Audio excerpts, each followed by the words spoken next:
evening, everyone, and welcome to another installment of TED Excellence, the show in which I continually quest to find the true answers to diversity, equity, and inclusion. And I come to you live from my Corona bunker on the moon with Dogcat Fox, a Pepperjack, and all of you. Speaking of which, yes, we return once again after a very long and stressful week for myself. We're back once again into the wonderful world of off-brand TED Talks.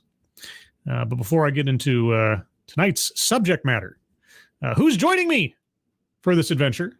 Noah Asensio, hello. Miranda Stone, hello. Miranda Stone, why are you not a mod on here? I don't know. But there we go. Jaeger Pony, hello. Funtime Bats, hello. Dr. Funkenstein's Ghost, hello. Chicago Mike, hello. Derek LaRue, hello. Who else is here? I saw the people. Amy Minty, hello. Mike R, hello. Jamie Milquist, hello. Shell D, hello. And then, of course, chat jumps, because, of course, it does. Keever Dam, hello. And with Keever Dam, we have a thank you very much, Keever Dam. Did you want me to post the regular fundraisers or the Victims of Crime one? No, Victims of Crime will be for the true crime podcast. I'm going to try to center that one for that subject matter as much as possible. I guess it really doesn't matter. All fundraisers in that category are good, but that was my thought, to have that one ready for Saturday. So you choose whichever you like. Either way, it's all good stuff. I leave it to you, Keever Dam. Whatever you like to do. And Derek LaRue, thank you so much once again, as always, for your continued generous support. I appreciate it very much. Thank you. Let's see. Oopsie Dre Wathing. I'm going to assume I got that one right. Let me know in the chat if I didn't. Green Badger Outdoors, hello. Robert Pincus, hello. Random American, hello. Jonathan Peterson, hello. Angelverse, hello. Supa Koopa TV, hello. Jeanette E. Hellas, hello, Jeanette. Big Dave 1066, hello. Who else is here? Cynic, hello. And the original Shroom, hello. And Oopsie says, haha, he can never say my name. Say my name, say my name. Oopsidrewathing. Oopsidrewathing. I don't know. Oops, I drew a thing. Oh. Okay, I will attempt to get that right in the future. Lexi Mads. Well, now we can really begin the show, because Lexi Mads is here. Tony Giff. Hello. And then Keever Dam, I will now post the aforementioned fundraisers to the top of the chat box for Moonshock and Angry Illinoisan. If you guys have a couple of bucks to spare to throw their way, that would be appreciated. If not, no worries. But if you can share those links out on social media, that would also be very much appreciated. And with that, let's talk about tonight's subject. It's an oldie but a goodie. Diversity, equity, and inclusion. I know we've already got at least one square circled on the board before we begin, but now, the promise of this one is diversity, equity, and inclusion, learning how to get it right. Okay, well, I mean, I've been looking at this subject and listening to advocates and executive officers and promoters of DEI for years now, and every time I listen, I just think, man, something's not right here. So now, presumably, we're going to be told how to get it right, other than all those dozens and thousands of the other iterations of it I've listened to that just sound very wrong. Very wrong, if not legally, even though I think it probably is, at least probably ethically. Now, of course, at least from what I can divine from the location of this TEDx, this is taking place in Britain, because I suppose there could be a Croydon, Mississippi or something, but I'm assuming this is in Britain, so I'm not as familiar with British law, at least in surface level, as I am U.S. law. However, knowing that this was taking place in Croydon, and just because I was curious, I did look up the discrimination laws in the UK. And for the most part, they are about as stringent as the Civil Rights Act in the United States. It says very plainly, you are not allowed to discriminate in employment on these factors.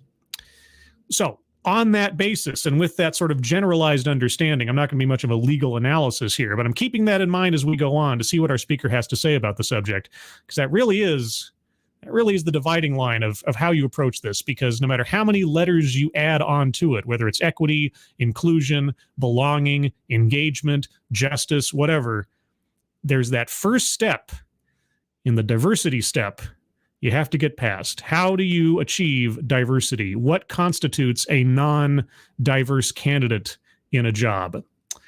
I guess we'll find out together. So with that, remember, bingo card C tonight. C as in CFO. That was the choice on the poll I put up on Twitter earlier today. If you'd like to take part in the weekly poll that chooses the bingo card for the night's broadcast, follow me on Twitter. It's right there at the bottom of the screen, at scribe_light. And with all that, saying ahead of time as preamble, let's get going. This one clocks just over 15 minutes. I'll start off with a few seconds for a sound test. You guys tell me if you can hear it, and then we will proceed. Diversity, equity, inclusion. Yes. The three-letter problem, or should I say the three-letter solution I put on the thumbnail. That was actually a sort of joke on the three-body problem, if you've heard of that theory before.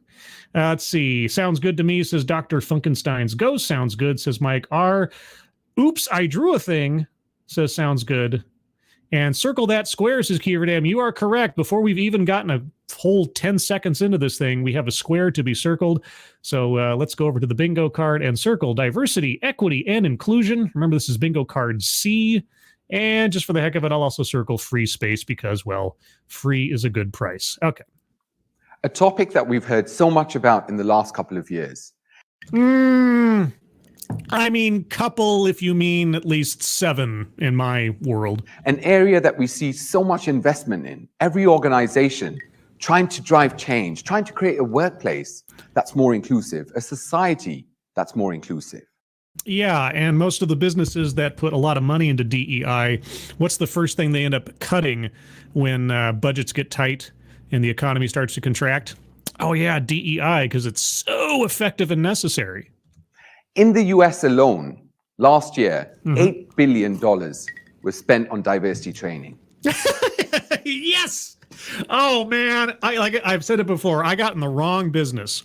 When you actually look at what it takes to become a DEI consultant, executive, whatever specialized training, there really isn't any. However, and I've said this in previous streams before, now that the economy or the capacity of a lot of the larger companies to afford the line item that is DEI into their budgets has been winnowing over time, the competition for who will be hired and contracted to actually do this work and make that little checkbox when they have to go to their prospectus, when they have to try to sell themselves to other clients or make happy other investment entities.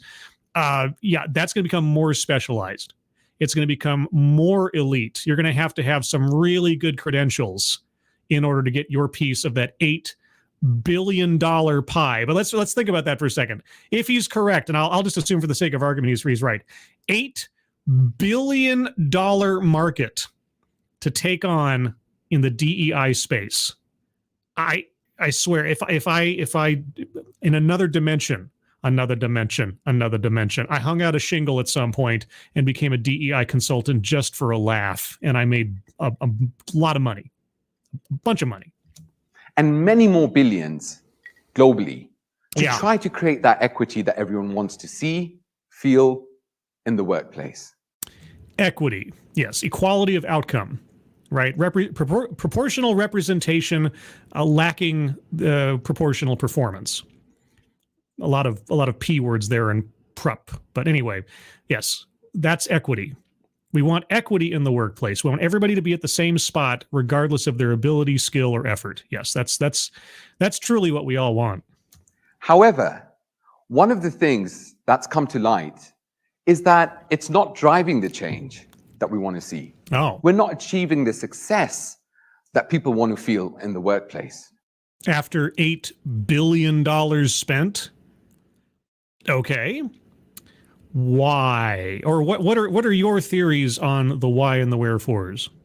Why is that? Yes. Well, I argue that very training yes. is biased. It's built with stereotypes. Well, from everything that I've heard of those that have gone through it, you're correct.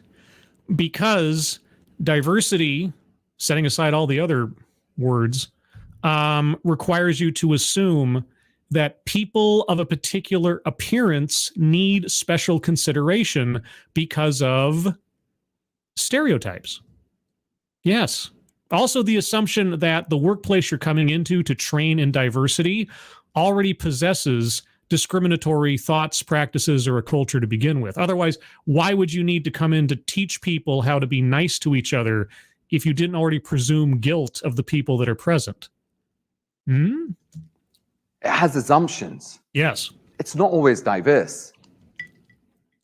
It's not always diverse. Oh, okay. What do you mean by that one? Or inclusive. Yeah. And many times, it does the very opposite of inclusion. Okay, so in summary, everything we think we know about DEI is wrong. All right, so how, okay. Well, here's what I'm hoping, because I do this with every talk. If you're going to state a problem, and obviously he's going through the hypothesis now, right? So I'm looking at the persuasive essay model. He's got to state his hypothesis, and then we have to go into the body of the paper where we start talking about examples, et cetera, that back up his hypothesis. So his hypothesis is that DEI training, as it is currently being performed, is actually doing a disservice to the desired goals of DEI. All right, so this is what I expect and hope will happen. He will tell us what is currently being done in training, how it is a problem or contributing to a problem that is not desirable, and then what he would suggest be done to either fix it, replace it, etc. Okay, so that's what we're listening for. We have a problem. We need to hear a solution after describing the problem. But in order to truly understand why diversity training is failing and what we can do to really drive change, yes, we must look at education as a whole. How do we learn? How do we truly embed change? Well, okay. Here's the first thing. There actually has to be a problem in need of fixing. Okay. So each organization is a different beast, right? You go into the organization and you take a look at their current practices, processes, etc., to determine, is there a problem that needs to be fixed, right? Because now I'm happy to be corrected as he goes along, but the way that he's opened this up so far, it just seems to be an accepted fact that DEI training is necessary, full stop. My question is it though? If you go into an organization, what are you looking for to convince you, the consultant, the trainer, or whatever, that the training is necessary in the first place? Or are you just operating on the basis of it's a given, no matter what the scenario? Because if you don't have a problem and you go in there and you start talking down to people, implicating or otherwise that they are a problem, that they have wrong thinking and so on, yeah, you're not going to probably have a very productive session of it. But like I say, this is all me jumping ahead a little bit. Maybe. Like I said, I haven't watched these before. I remember being in university. I did a degree in business management. Okay. And at the time, we did numerous case studies, read numerous books about successful leaders. Yes. What makes success? Who are the top leaders in our country? Who are the top leaders globally? Leadership is authority plus initiative. That's the equation. Put simply, authority and initiative. Sometimes you get it right, sometimes you get it wrong. There are good leaders, there are bad leaders, but that's the equation in simplest terms. And I remember looking at them and reading these books. Did you look at them and you didn't see yourself in them by any chance? And thinking, none of them look like me. I knew it! I knew it! I knew it! I knew it! I knew it! I knew it! I knew it! Oh, Lord. Oh, man. I had so hoped I was going to hear something new. I so hoped I was going to hear something new. But no, we're straight to the aesthetic. I don't like the look of you. Ugh. Not one of them. And how can I become something I can't see. I don't know. Hard work. Hard work. Obviously, there are no examples of anybody in history becoming something or attaining a position in life that they didn't first see someone who, quote unquote, looked like them doing it. And obviously, there are no leaders throughout the entirety of history that ever looked like you. You know why? Because you are not them, and they are not you. Here's the thing. There is no other YouTuber on the planet that looks like me. I have never seen a YouTuber, either now or in the past, who looked like me. You know why that is? Because I'm me. I have a name. I don't have a skin color as my identity. I don't know why this is such a difficult thing to get past. I don't know why we keep coming back to this point. You know, yet somehow, even though I didn't see anybody that looked like me, as in me, somehow here I am doing this goofy hobby. I don't know how I did it. I don't know how I got over that hump of not seeing a doppelganger doing a thing that I now do. I just don't know. I'm already disappointed. Was the big thing for me. Yeah, obviously. When I graduated, I really struggled with seeing myself in that position. That sounds like a you problem. Fortunately, life gave me experiences that made me believe that I could be anything I wanted. Oh, well, that's good. Was one of those experiences figuring out that skin color is not an identity? I would hope so, but I have some doubts. But that education failed me because it didn't give me that image. It didn't give you that image. So wait, because the pictures in the books were not something that you found attractive to your own self-image, the education failed you. But thankfully, life came along and taught you you could be anything you wanted to be. All right, so you didn't see the kinds of people you wanted to see in textbooks, and so your education was worthless. That's the story I'm getting here. Oh, okay. When we think about history that we learned in school, whether primary school, secondary school, what history did we learn? I don't know. Whatever history was in the books. If we learned about the British Empire, yeah. Did you learn about the colonizer or the colonized? Well, I learned about both because my country was kind of subject to both. But, you know, I don't know. I don't know what British elementary or primary schools teach, so I couldn't say. Which version did you get? Was it bias-free? Did it really give you all the different perspectives? What does that have to do with DEI? What does that have to do with diversity, equity, inclusion in the workplace? These are the challenges we see in so many forms of education. They give you a perspective. Yes, they give you a perspective. And if you have the initiative and the curiosity to study further, you go for a master's or something else. And? Not the whole perspective, not different views, not different takes.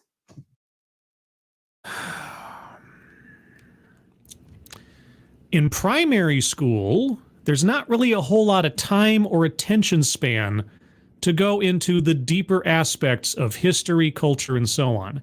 You get more refined the further you go up the chain of education into more specialized higher education. So if you really cared about history, I bet you could have gone for a history major in college. Okay. When we think of education, many times it's delivered in a certain way to what is defined as a group. We deliver it in the same way because the assumption is everyone learns the same way. No, we know that not everyone learns the same way. That's why they have different kinds of classes for different people at different learning styles and levels.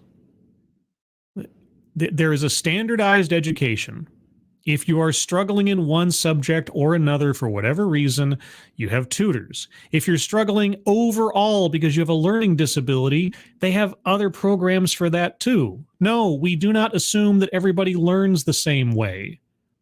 Who are you talking to?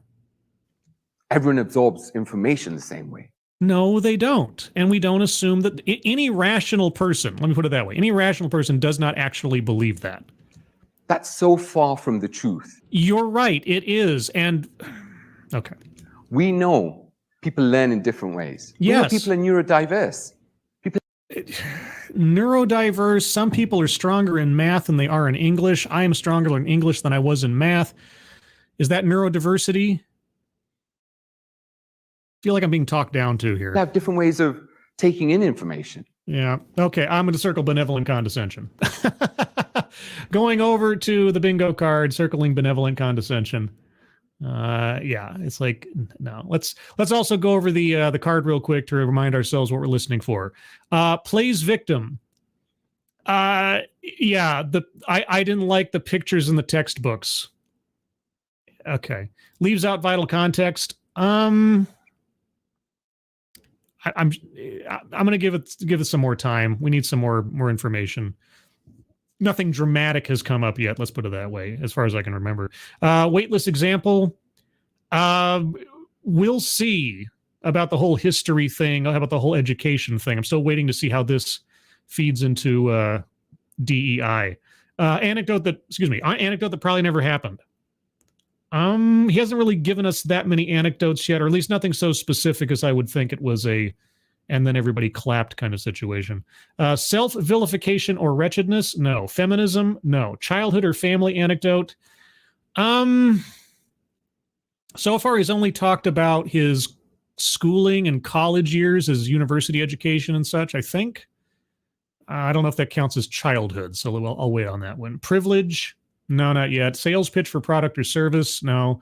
Microaggressions and conscious bias? Yes, he's talked about biases, stereotypes, and so on. So I'm going to circle that one.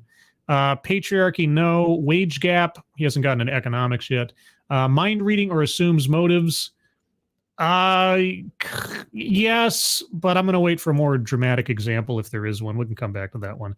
Attempt to coin new buzzword or buzz phrase? Not yet. Word salad? No, not yet. Marginalized or marginalization? It's been implied, but I'm going to wait a little bit. Contradicts own point or argument? Not sure what his argument is that DEI training is ineffective and wrong, so he needs to give us the alternative, I guess. Systemic/institutional? Alluded to it a little bit with the education system. Yeah, I'm going to circle that one. What are we taught in school? How are we taught history and so on? A list? Not yet. There's no formal list so far. White supremacy? Implied-ish, but not quite yet. I'm going to wait on that one. Argumentative non sequitur. We'll wait and see how the education thing hashes out. And lastly, collectivize his own demographic. Not explicitly yet. So far on the bingo card, we have plays victim, benevolent condescension, microaggressions and conscious bias, free space, diversity, equity, and inclusion, and systemic/institutional. I've got a young son, a 7-year-old. Oh, okay. Well, childhood or family anecdote. There you go. Circling that one. 7-year-old son. Okay. Who's got ADHD. Okay. And I got called in to his school a couple of weeks back. Okay. And the teacher said to me that he's not doing well. Right. He's not able to do tasks he's given. We give him maths questions and he doesn't do them. He fails. His education standards are much lower than they should be. My son, who's 7, builds Legos for 14-plus-year-olds.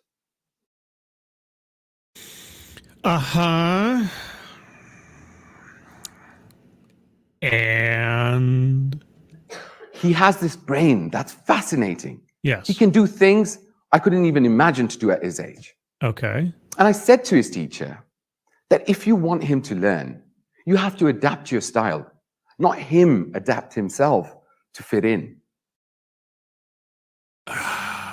Okay. Well, if he is one kid out of 30 in a classroom, what do you suggest that teacher do to provide him in-person, specialized, custom education? I mean, they have something here in America, and I forget exactly what it's called, but it's something like a education plan or a studies plan or something. You know, some schools, they set up these very specialized, very tailored education plans for students if they can identify what needs to be done or how better to teach the student. So do they offer something like that there? Yeah, anyway. Thank you, Jeanette E. Hellis. I've actually graduated from community college and I'm going to university college, communications major. Wish me luck. Good luck, Jeanette E. Hellis. Congratulations as well from graduating from community college and on to university. I did that. I did 2 years at a community college and then transferred my credits over to a 4-year and then finished off my glorious English degree. Yay, English degree. Communications. Are you going to go into television or radio or, public speaking or something? I don't know. I don't know what, where you can apply. I think my sister got a communications degree and she wanted to go into television writing and broadcasting and things. So, hope everything works out there. Thank you, Miss Tickletrunk. Got it shirt today. Is that irony? It's just, convenience. Not so much as irony, it's convenience. It's right up there with me putting out the Got It face mask, which probably isn't the best thing to have on a face mask when you're walking around, trying to not breathe in bad things or something, but whatever. I'm not going to say the words because I don't want my video demonetized. Oh wait, I don't monetize these things. Oh, that's right. Why not give him those 10 math sums and break them down? Give him 2 at a time. Let him complete 2, tell him he's done a great job, and give him the next 2. I mean, she could do that, sure. Okay. Is that what you do at home when you're helping him with his homework? Okay. Again, nice story. What does this have to do with DEI? I'm hoping he brings it back around to the subject on the title. Because that's how he learns. That's how he can be successful when learning. And what did she say to that? So we must readdress how we teach, how we get people to understand different things, if we're truly going to embed change. Okay.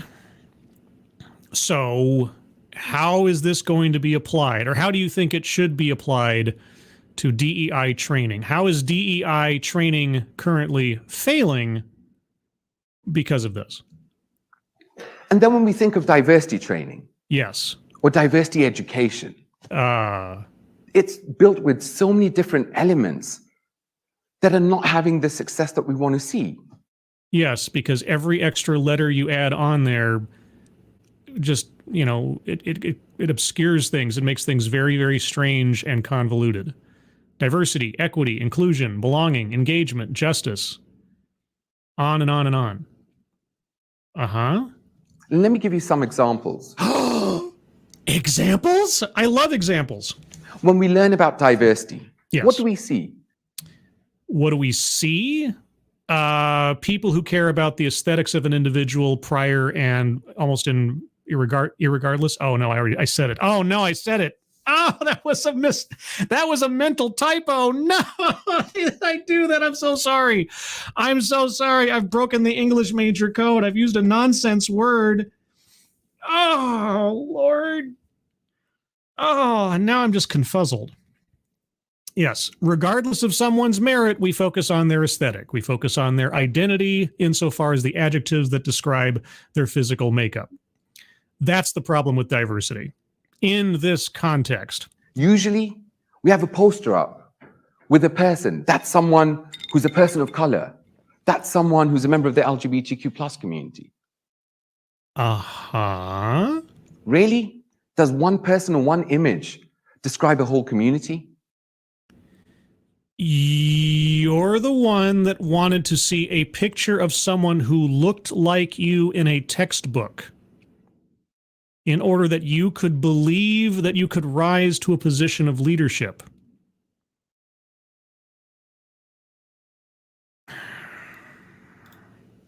Contradicts own point or argument. Circling that one. It's not possible. I remember being told once, what is the view of Muslims on something, being someone of faith? And I was like, wow, you want me to give you a view of almost 2 billion people? You wanted to see a picture of someone that looked like you so you could believe that you could achieve a position of leadership. And as a consequence of that, your entire education failed you. Me? Yes. How can I do that? You can say, well, I can give you my opinion. Unless they're asking you for, I mean, some kind of like religious analysis, like what does your religion say about XYZ PDQ, right? And either you have an answer for that, or you have a thought or a perspective on it, or you don't. I mean, that's what I would think someone would be asking of you, because if you are knowledgeable of your religion and someone says, what is the perspective on this? But okay, now you don't represent anyone but yourself. Okay. Everyone's an individual. Are they though? Everyone has a unique identity. Do they though? I'm sorry, I got to keep coming back to your textbook complaint. One does not jive with the other. I'm sorry. But if we're going to stereotype and say this is this group or this is that group, we're not going to achieve success. All right. Stepping back from the seeming contradiction of what he was saying there, he's not wrong. In this sense, he is correct. Everybody is not their aesthetic, and someone's aesthetic does not make them representative of an entire demographic. So, backing away from his own university complaint, in this sense, he is absolutely right. Someone is not a skin color. Someone is not an orientation. Someone is not a gender. They are a person, an individual with a name and a completely individual and unique makeup of a person insofar as their character, their experience, their skills, and so on. Yes. Okay. So, been a rocky road to get there, but I agree with our speaker. I'll make that very plain. Thank you, Ostzan, for the hee ha ha ha dog cat fox. Oh, dog cat fox. Wowie wow wow. A brief ranting monkey dog cat fox. Thank you, Ostzan. Appreciate it. All right. I'm going to reset myself. Speaker, you and I are on the same page. Furthermore, a lot of our training within the diversity space looks at some of the challenges faced by communities, and rightly so, there are challenges. I thought we weren't supposed to stereotype. Oh, man. I got hopeful for a second. When we think about racial equity, when we think about, gender equity and so on, there's huge challenges. Yes, if you're looking for equality of outcome, which is what equity means in this context, you're right, there are huge challenges, because you're either going to have to artificially raise certain people up or suppress other people in order to achieve an equal outcome. That will always be a challenge. Just read the story Harrison Bergeron if you want the more sort of blunt and blatant description of that process. However, it's not all misery. There's so many successes in diverse communities and diverse groups. Diverse communities and diverse groups.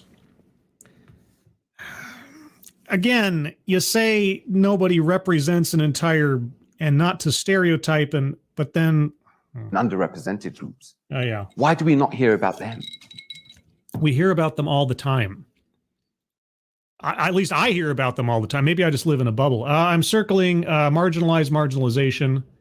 Underrepresented is within that same range. I remember speaking at an event a couple of months back, and someone came up to me at the end and said, "It's amazing to see everything you've achieved, despite all odds." And I was like, wow, thank you. But what do you mean by all odds? I don't know, like an education that didn't feel like you had the possibility of becoming a leader because the pictures in the books were not looking like you. And she said to me, it must have been really difficult for you growing up. It must have been so difficult not having access to opportunities. And I was like, I'm really sorry, but I had a really good upbringing. Okay. Somebody correct me here. Okay, just a few seconds ago, he was saying that you have to assume, or at least he implied, that quote unquote certain communities have challenges. Right? That we're not supposed to, that like, he goes from everybody's got to be considered as an individual, but you got to remember that there are certain demographics that are always under some kind of deficit.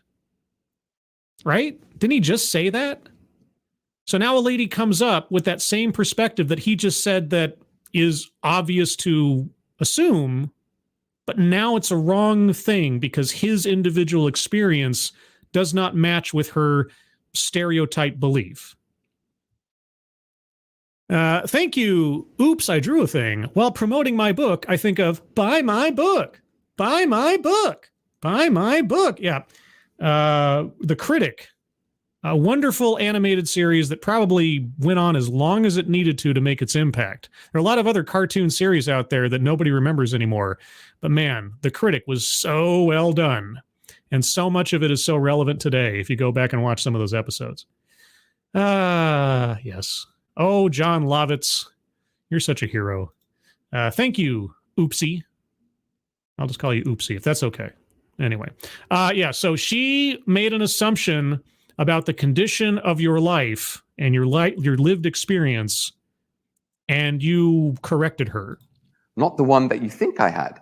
And she apologized, and she didn't have any negative intent. Her intent was not negative. Yes. But the problem was, someone had taught her through some training somewhere that people who look like me, this is their experiences. You just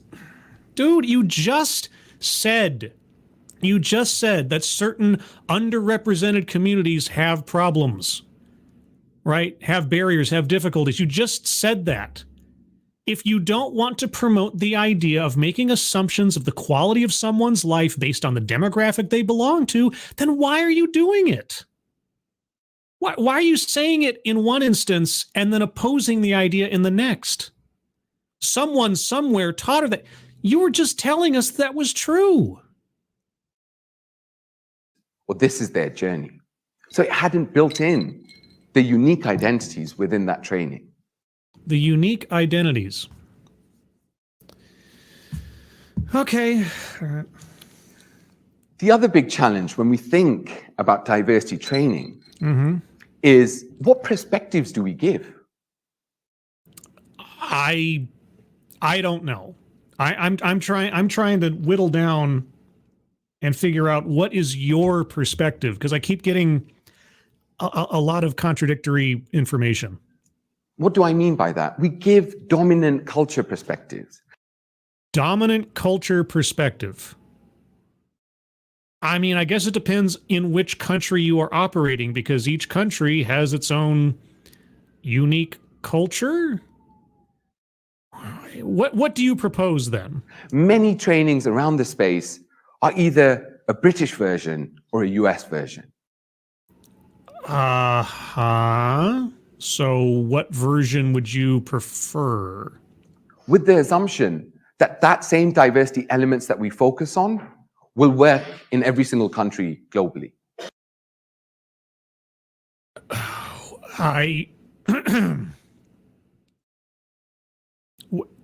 Okay. I guess I just assumed we'd be talking about DEI in the UK. But I mean, if you're operating in a completely different environment with a different culture, with a different population makeup, all right, what do you suggest as the alternative? Diversity is different. What areas of diversity are important, what diversity looks like, is different in each and every country. I suppose so, since we are just talking about the look. Forget countries, in each and every town. Each and every town? Okay, that's going to be some specialized training, I tell you what. And not even towns, in each and every region within that town, each and every estate, each and every block within that town. What? What are you? Okay. Are we talking about doing DEI training in a workplace or not? What? I am royally confused here. Different.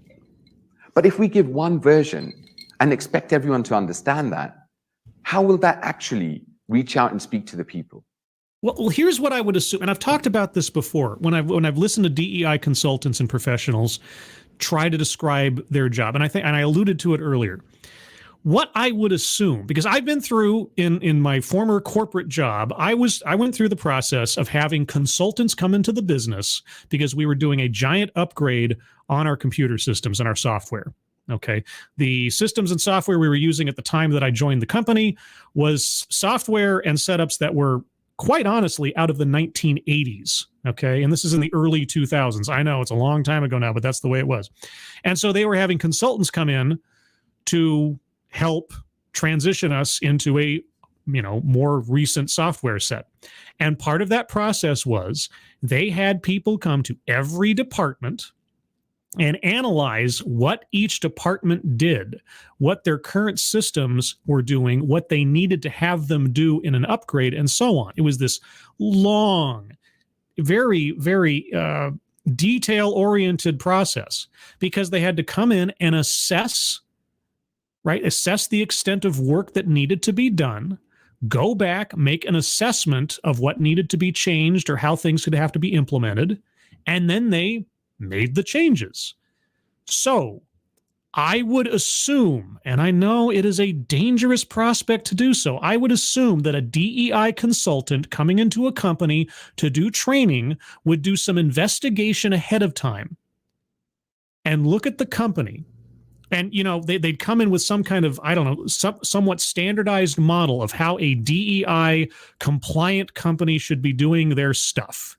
And so you'd come in and say, okay, are you doing this? Are you doing that? What does this look like? What does your process on that look like? And they go down their checklist. And if they find an area that needs further training or rearrangement or correction or whatever, then the results of that assessment would turn into what makes up the training that you would then pass on to the employees and the supervisors and so on.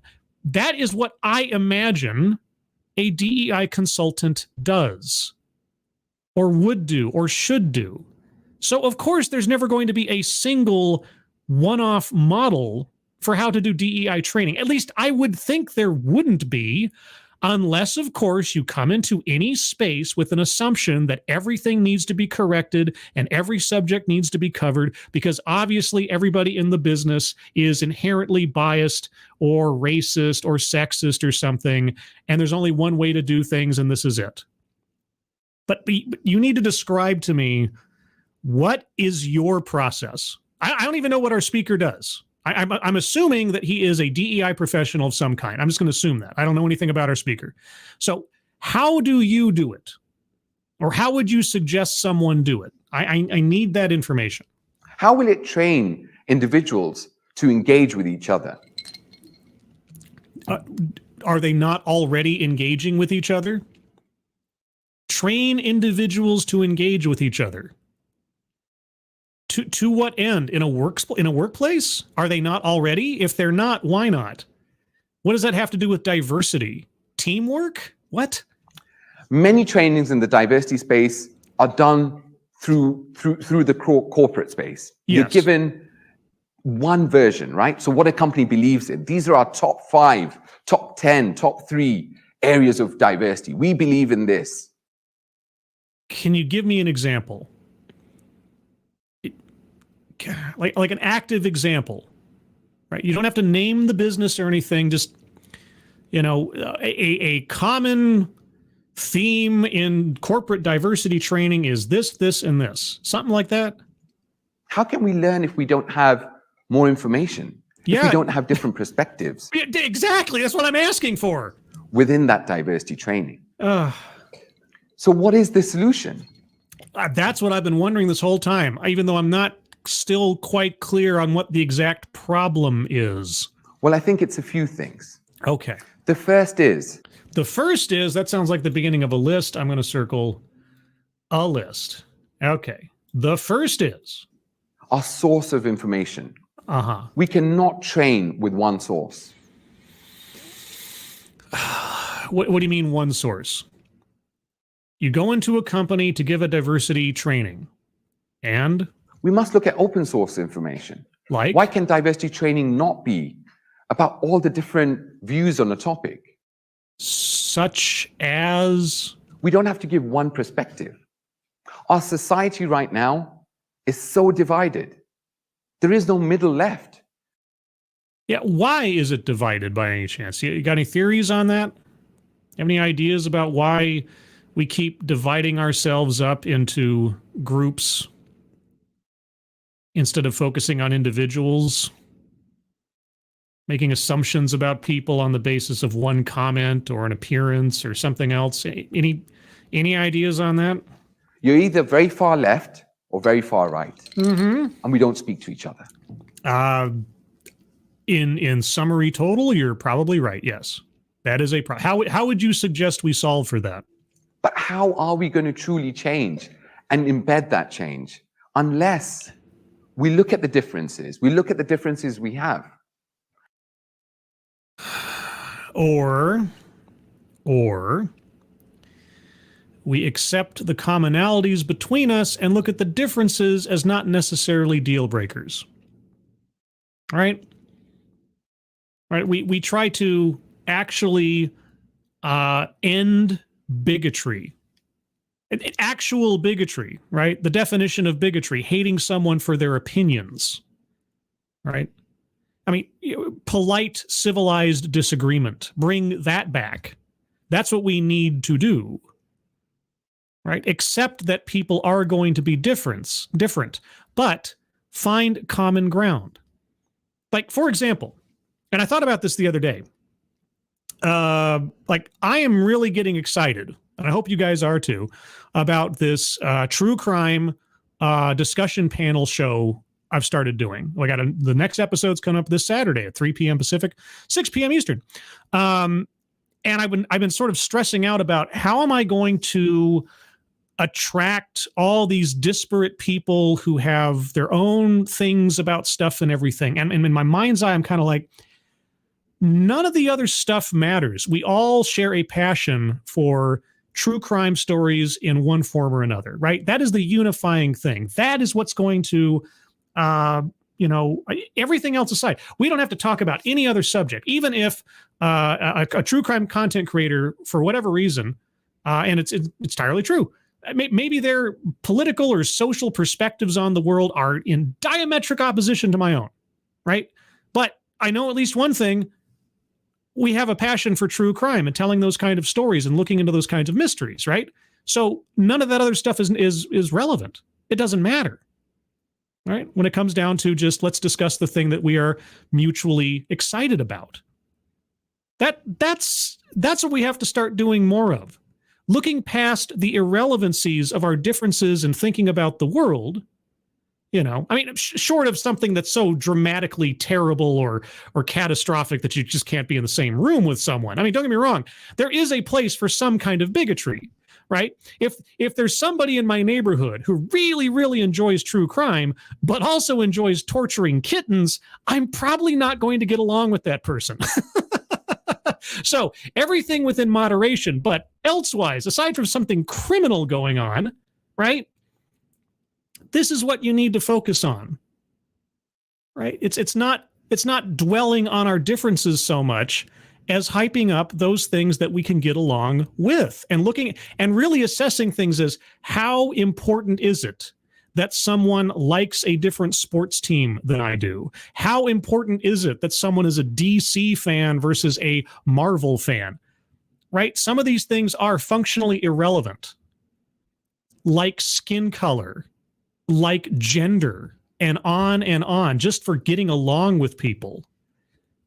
Will you take that tact? I really hope you do. I don't know that it's going to be true, though.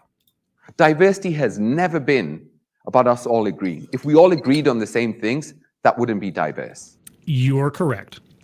Diversity is about bringing different perspectives, different lived experiences together. Yes. Actual knowledge, education, talents, and skills, absent an aesthetic assessment. Yes. That's what it should be. And maybe, I don't know yet. I'm still kind of confused. Maybe you're not like 99% of the other diversity consultants who, when questioned after a certain amount of time, devolve into only looking at the aesthetic, assessing someone as diverse first and foremost on their appearance. You give me mixed signals on that one, but... And respecting our differences and then working towards better goals. Sure. So we must diversify the very content we teach. How would you suggest this be? Okay, again, describe how it is currently done. Tell us why that causes problems, and then describe the better and or correct version that you would suggest be done. I really need an active example of what you're talking about. So far, it's all been abstracts, and wouldn't it be nice? I need you to give me a very specific example of what you mean. And the very content we put in for people to learn. Uh-huh. We must localize it. Diversity training shouldn't be training that's designed centrally. We need to let teams and individuals speak about what it means. Wait, aren't they being trained into what it means? Why do they need to speak about what it means? And localize it, well, I would hope you are crafting the training for the corporation, for the business, for the entity in which you're conducting the training. Is that not being done? I honestly don't know. I've never heard, as far as I can recall, any diversity consultant I've listened to actually walk the audience through what their process is in coming into a company and conducting a training. If there's any, like, scouting work done ahead of time or any assessments beforehand, I don't know. I'd love to find out. Storytelling. Yes. We learn through stories. Sure. So if we have diversity training that gets a group of colleagues together and they share their experiences, okay, that's impactful. Is there an assumption that their experiences are going to have anything to do with DEI? Like, are you doing like a poll? Like, does anybody in the room have any stories they'd like to tell about a time when X, Y, Z? Is that what you do? Is it?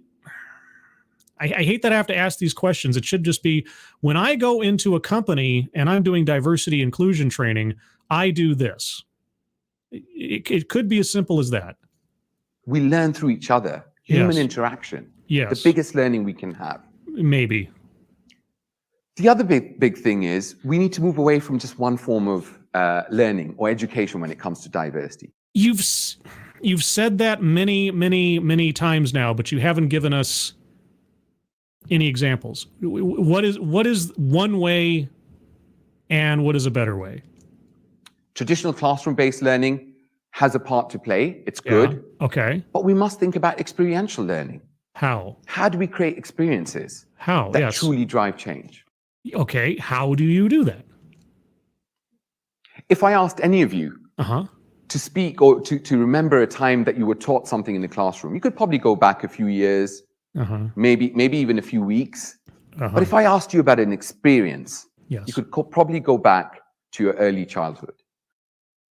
I could, yeah. We remember experiences. Yes. Usually uncomfortable experiences stay with us for a lifetime, but we do remember experiences. Okay, yes, I agree. I remember experiences. So how do you create an experience as a teaching tool in a DEI training session? Experiences are powerful. Yes. It's how we learn. Yes. So if we're going to teach people about diversity, let them have experiences. Let them have experiences. Okay, and we must diversify our experiences, not just in our workplace or in our schools, but beyond that. What do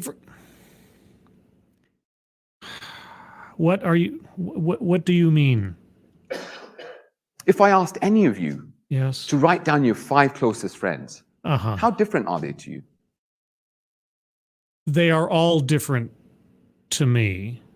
They're all different people. you'll find they're very similar. No,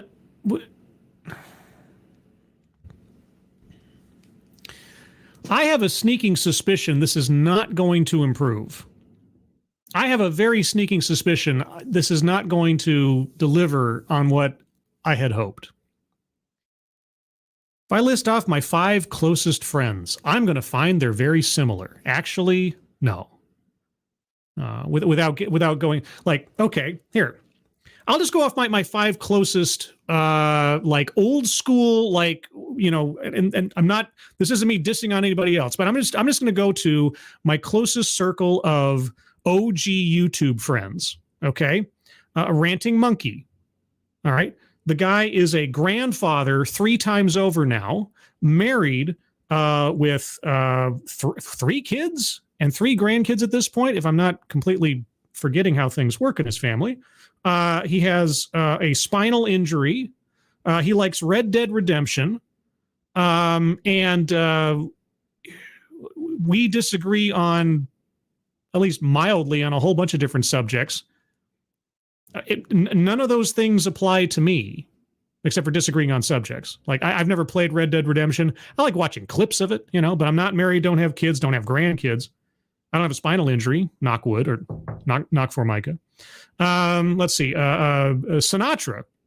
Okay, Sinatra, well, I honestly don't know. Are he and Shelley married, or are they living in sin? I made it funny.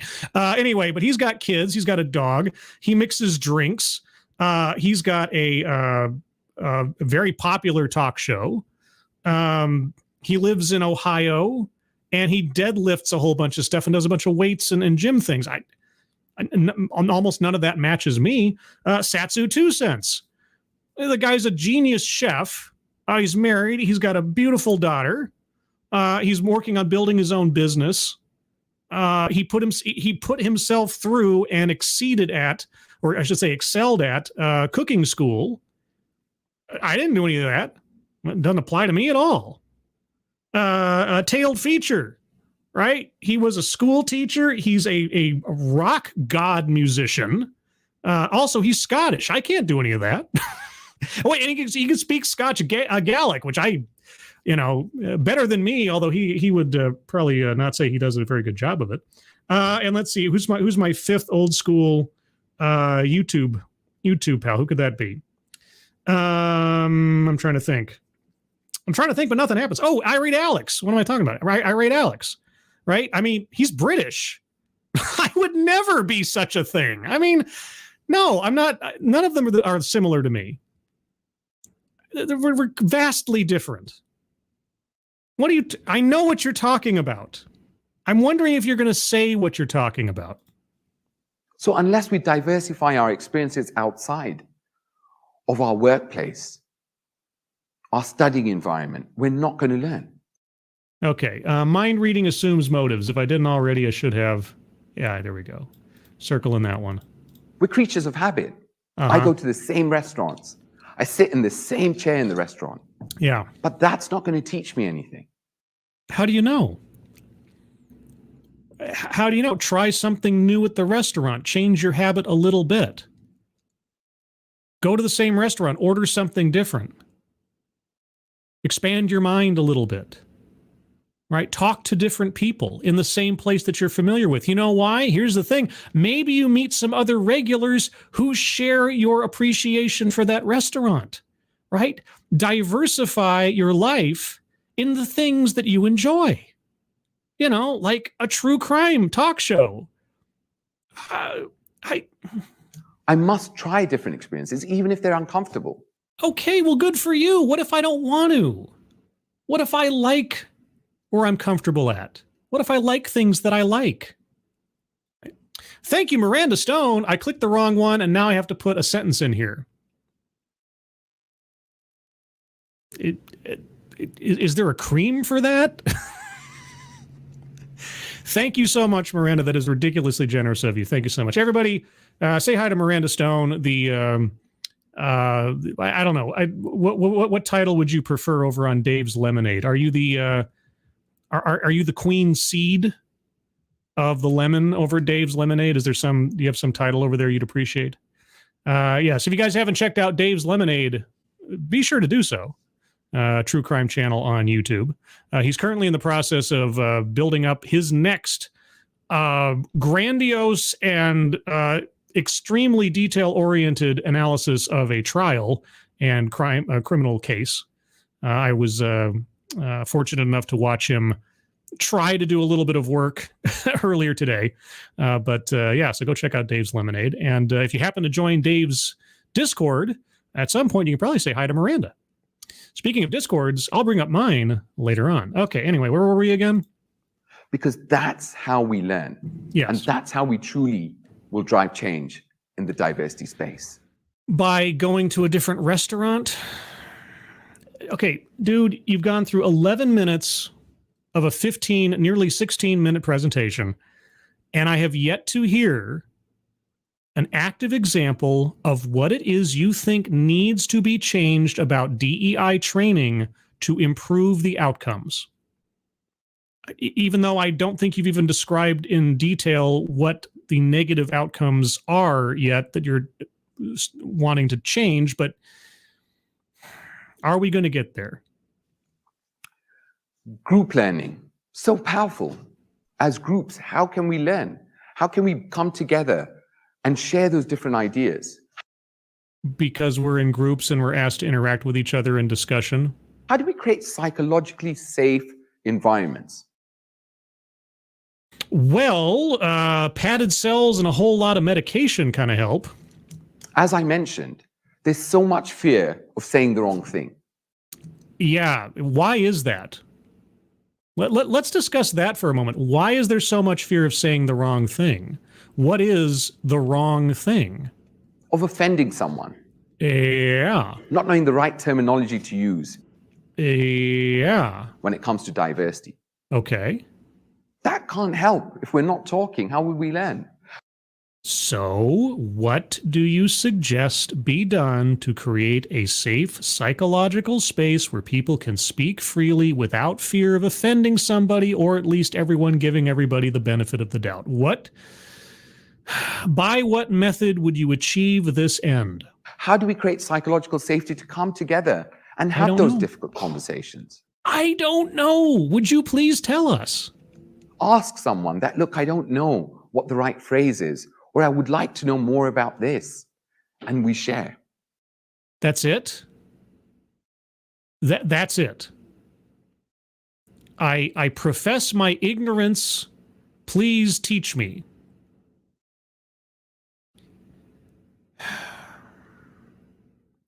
What if, and here's just a thought, what if I'm coming up to someone and saying something like that because I've made an assumption about them, their culture, their background, their whatever, and I'm wrong? How about I just talk to the person or ask them about their life first? You know, like that lady that came up to you that made an assumption about the quality of your upbringing without actually having talked to you first. You know, I mean, okay. I have never been offended by someone asking me a question.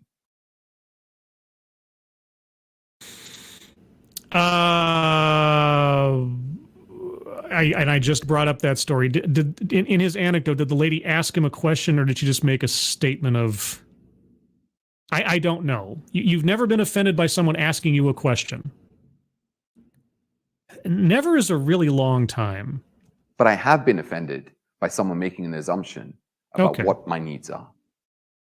Okay, all right. Well, that falls in line with your story about the lady. All right, okay. So ask me.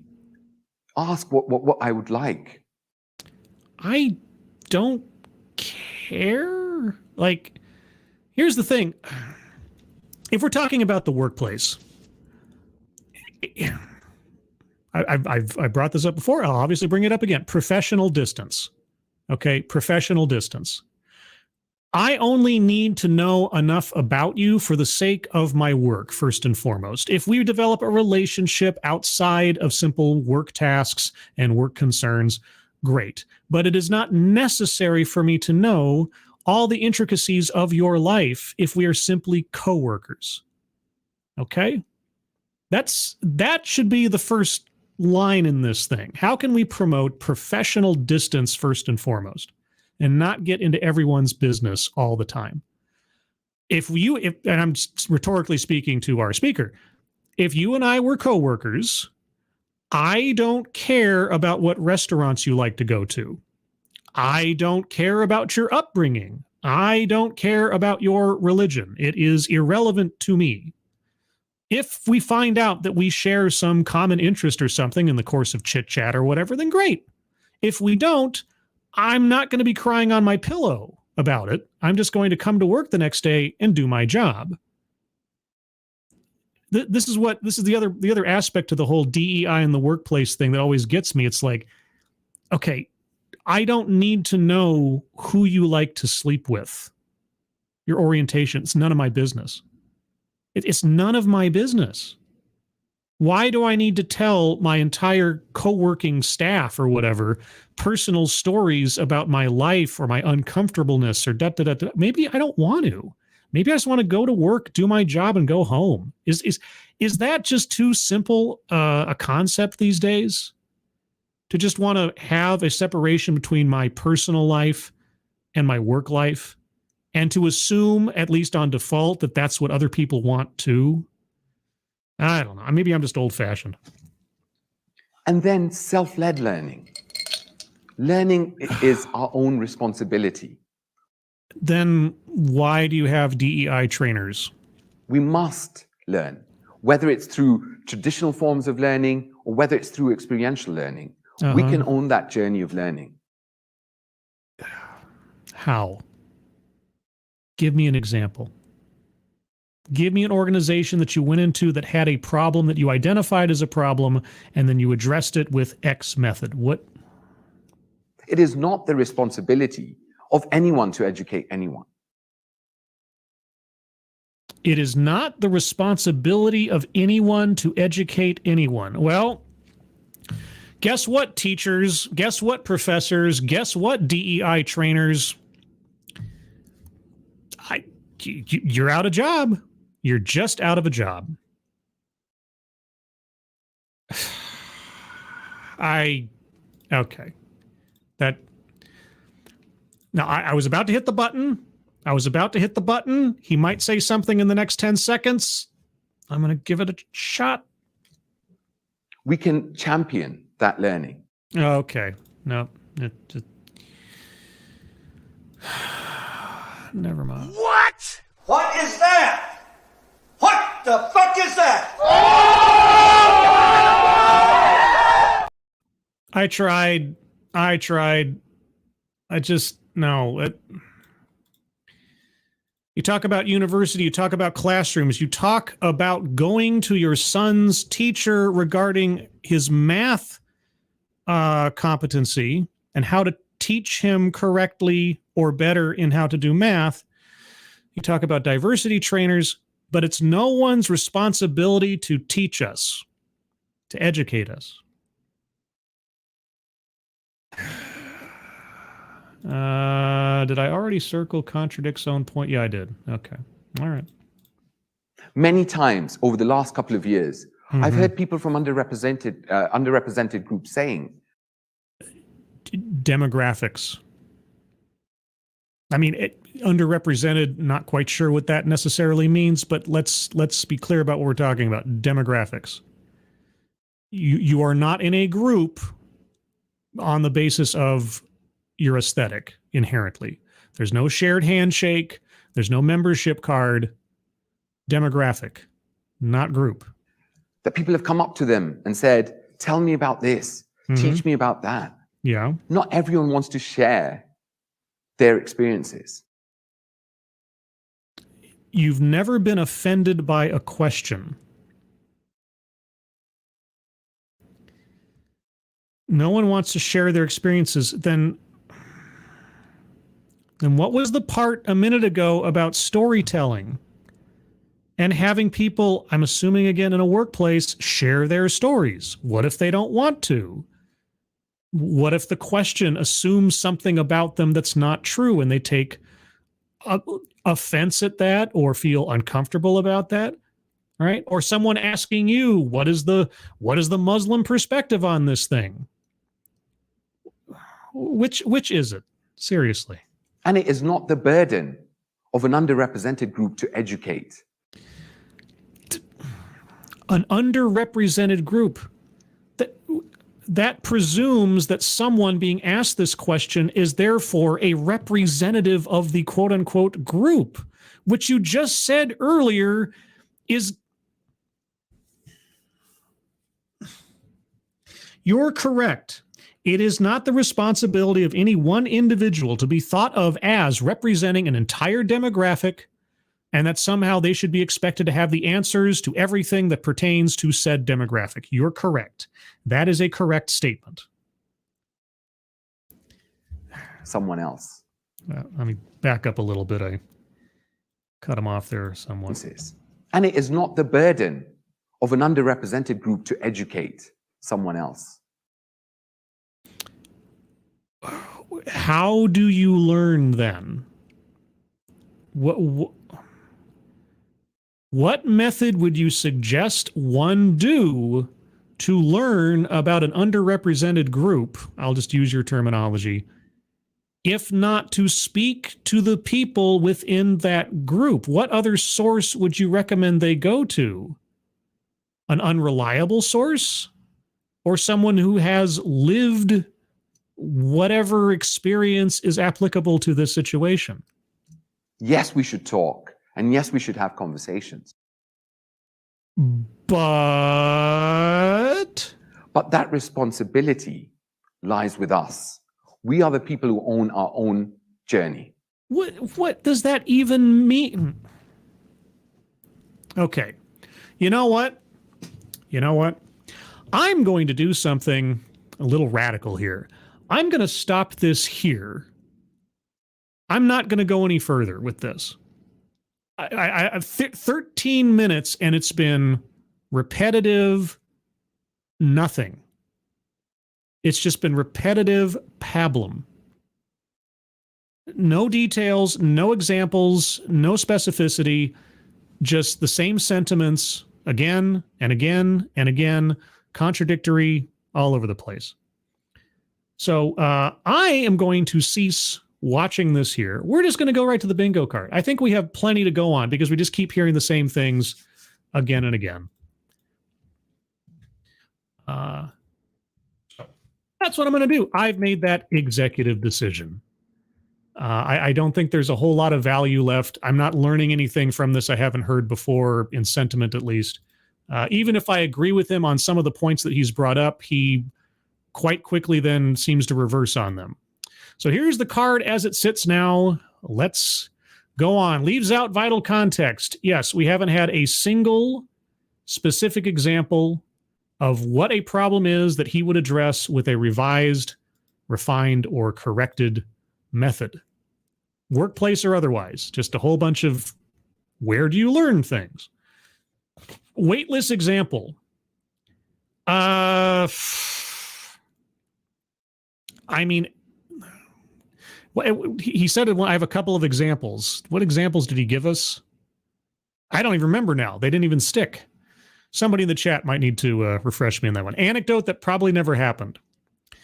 That a lady came up to him and said or made an assumption about his background that was not true. I could believe it. It didn't seem like too perfect a story to somehow be not believable. Conversation with the teacher about his son's learning. I could believe that too. Like I say, none of these sound too self-aggrandizing in any particular way. They sound fairly mundane. So, self-vilification or wretchedness. No, he never made himself a part of the problem. He's just aware that there's a problem that needs to be addressed, even though he won't tell us what it is. Feminism. No. Privilege. No, I don't even think he alluded to it in any particular way. Well, let's see. He talked about dominant culture, but he didn't go any further than that. So, yeah. Sales pitch for product or service. I'm actually kind of surprised he hasn't said explicitly, I am a diversity consultant. It sounds like he is. or at least has some place within that sphere. But he hasn't actually mentioned anything specific, or even a book or anything like that. Patriarchy. Now, I mean, truth be told, he hasn't really dwelled on gender disparities in any particular way. You know, he's alluded to disparities in condition or treatment or focus or whatever on vague demographic split, but he hasn't talked about anything in particular too much. Patriarchy, no wage gap. Hasn't talked about pay. Attempt to coin new buzzword or buzz phrase. No, everything I heard was fairly standard. Word salad. The sum total of the talk, because it just didn't go anywhere. And I'm not feeling inclined to spend any more time trying to decipher it, honestly. White supremacy. I mean, he never came out and said it, but it's decidedly implied, especially in the pictures in the books don't look like me and so on. Dominant culture, British perspective, so on. I can get there. Argumentative non sequitur. Boy, oh boy. I mean, a lot of this doesn't lend to the argument because he doesn't specify what is done wrong in training with any detail. So the whole thing is kind of a non sequitur. We can only teach ourselves. No one else is responsible for educating us. Is that I don't know. My brain is a little mush right now. And lastly, collectivize his own demographic. I didn't see anyone who looked like me. Yeah. So that more or less, amongst other things. So there's the bingo card as I have it. There's a couple of, sort of fence-sitting squares there. So if you guys have some arguments for squares to be circled, please put them in the chat now, and we will see what we get here. Oopsie, my cat is purring loudly. Well, happy cats make for happy owners. What can I say? Derek LaRue, no thanks in talking with any of these DEI people. Here's the thing. I would love to talk to an actual DEI professional and ask some very direct questions about what they do, like just to find out. But I have a feeling that given the, temper and tenor of my past programs on the subject, I probably wouldn't be a very attractive interviewer. But I would love to find someone who I could actually just ask, like, okay, what is the process? And not get political about it or whatever else, or too just like accusatory or anything, but just like to find out, like, what do you do?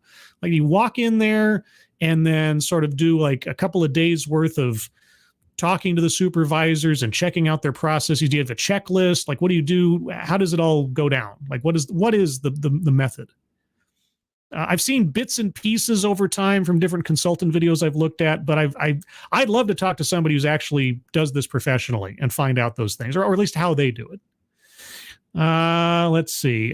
Chat jumped, of course. If I missed your comment, guys, or your argument for a square to be circled, please copy and paste it in another comment if I miss it. I apologize. Super Koopa, thanks for bringing up the critic scribe. Hidden gem, really need to add it to my cartoon discussion video series. Very underrated. Only watched a few episodes. Yeah, the whole thing was pretty much great.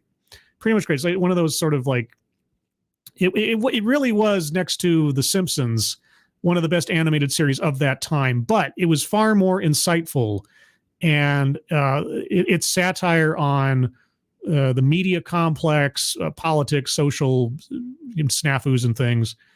Still applies so well because it's written by people that know comedy and know how to get to the bare bones of sort of human experience and also the entertainment industry in particular. It's great. Let's see. Advocast Diablo, this entire talk was so jumbled and broken that is making no real argument. Kind of made this one a huge nonsense. You know what? I agree. The as compared to what the title promised, and then what we actually heard, there really wasn't anything. There wasn't anything there. And so, as a consequence of that, bingo. What? Of course. Our first, perhaps only, bingo So a good job on that one, Advocatus. I agree. Chicago Mike, it's snowing here. And Derek LaRue, same here. Well, see, now you have something in common. See, you can bond over frozen rain coming down over you. See, we find friendship in our commonalities, not focusing on our differences. You know. Bridget, Scribelight, you don't foster inclusion by beating people over the head with it. You foster inclusion by beating people over the head with bamboo sticks.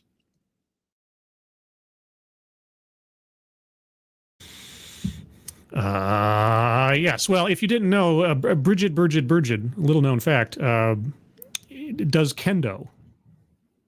Yes. Nothing brings a team together like giant bruises and welts from being beat on each other with giant bamboo sticks. It's true. It's true. Yeah. Sharing the pain. Assassin of the Gray. Are there special bonus points for being so stupid it makes you quit, Scribe?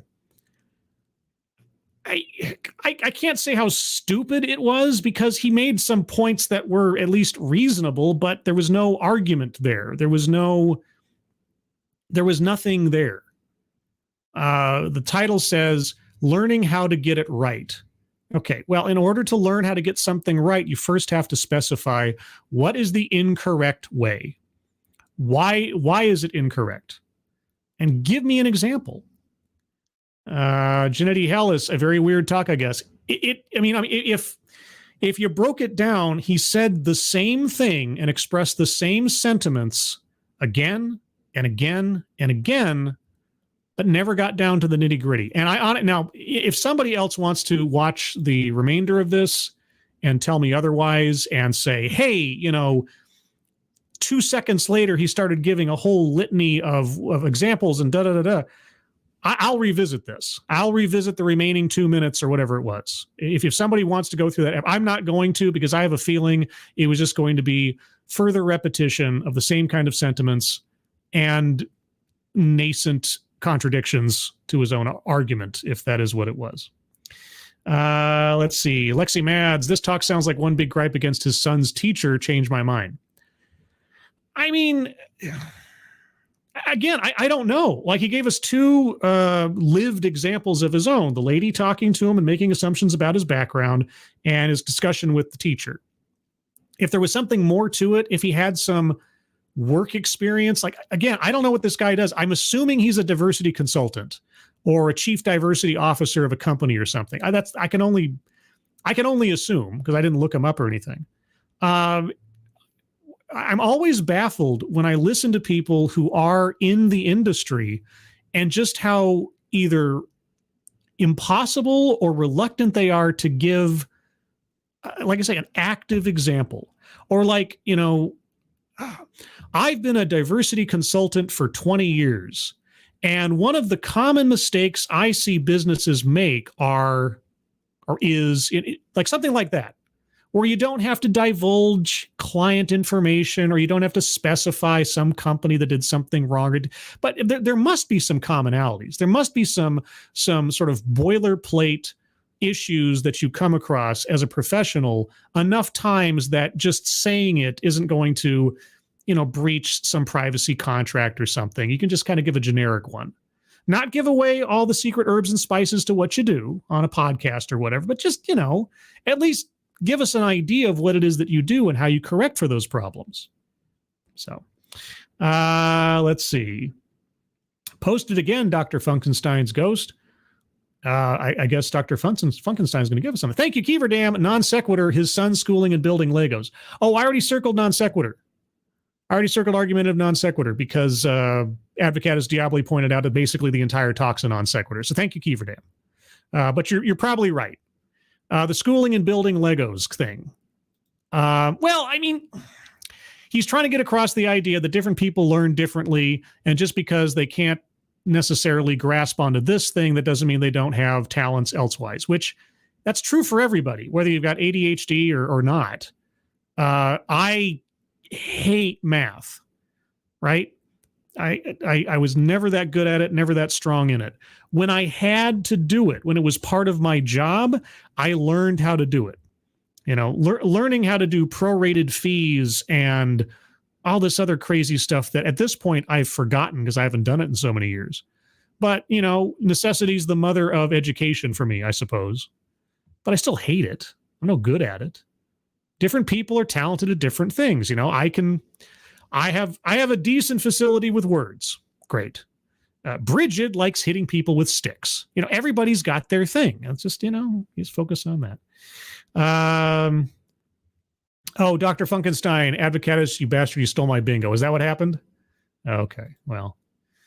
Sorry, I'm at work. Sadly, still second shift. But hey, I got 15 paid days of vacation a year now. Hey, that's cool. 2 weeks a year. Man, you're living on Easy Street. Do you have to take whole days, or can you take hours off and half days? I at least in some instances, it's not always very often, but sometimes I can sort of say, I'm done for today and now I'm going to take a half day. I appreciate that ability sometimes. It's rare, but it happens.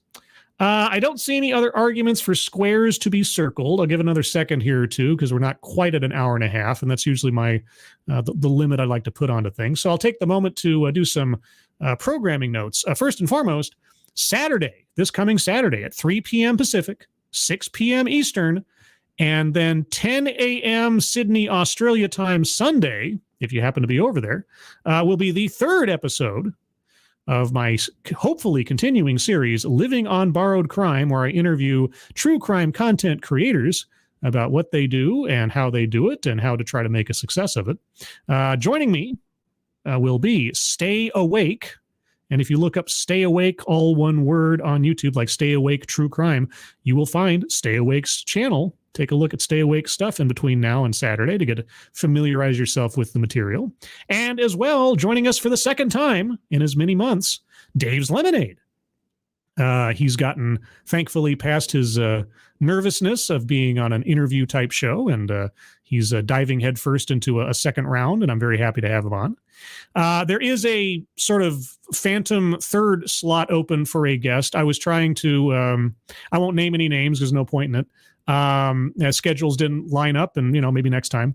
But there's several other true crime content creators I contacted to try to get a third position there. There's one hanging out there as a long shot. Jim Can't Swim. I did put out a public invitation to Jim Can't Swim, or however many persons make up the Jim Can't Swim team, because I think it's still a mystery as to exactly how many people are behind Kizumi, the voiceover narrator for the videos. So you never know. I might get an 11th hour, hey, I'll come on, or will come on. That'd be amazing. So we'll see. We'll see. But either way, we're still blessed to have Stay Awake and Dave's Lemonade this Saturday for that. Consequently, I'm going to take Sunday off from streaming, so there won't be a Sunday stream this week unless I radically change my mind, which isn't impossible, but it probably will be the case that I'll take Sunday off. And then, of course, next Thursday, per usual, will be the next TED Excellence at 6 p.m. Pacific, 9 p.m. Eastern on Thursdays.